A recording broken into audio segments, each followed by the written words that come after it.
The Associated Press has been honoring NFL Coach of the Year since 1957. Kevin Stefanski can become just the 13th coach in NFL history to win that award multiple times this year. Shula, Hallis, Belichick, Gibbs, Ditka are on the list. That's pretty impressive company, and he's only been coaching 4 years, Scott. Yeah, there's some good ones on there, right? Some Super Bowl winners, some Hall of Famers. Yeah, the award isn't the end-all be-all. And, Kevin Stefanski has one playoff win, and he wasn't even on the sideline for it. So, there's a difference between him and these other guys. But that does not take away the job that he did in his first year, right? Turning, this franchise around, really. Hadn't been to the playoffs in 18 years, and he gets them there in really tough circumstances.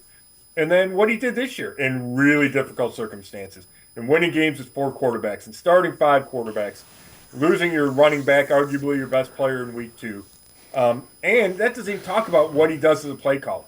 And, I know we talked about that a little bit earlier, but I think he's done a really good job as a play caller. So I think his trajectory certainly points up. I think he's going to get that extension. I think the Browns and their fans should feel good about Stefanski as their coach moving forward. And the coaches of the year are just kind of proof of that. Yeah, and again, I'm not saying he's in that elite level, but again, a young guy, let him go, and he's figured some things out. You can see growth and development. I guess that's the bottom line. And if you're in a class with 2 Coach of the Years, that shows you're in the right.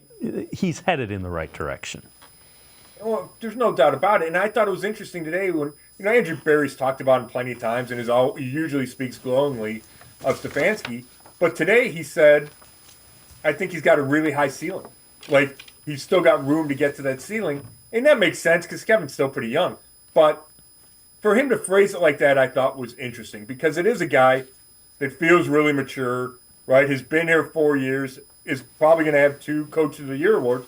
But yet, Andrew Berry's like, hey, there's a lot of room for him to grow still. And again, I think that's a positive for the organization and the fan base.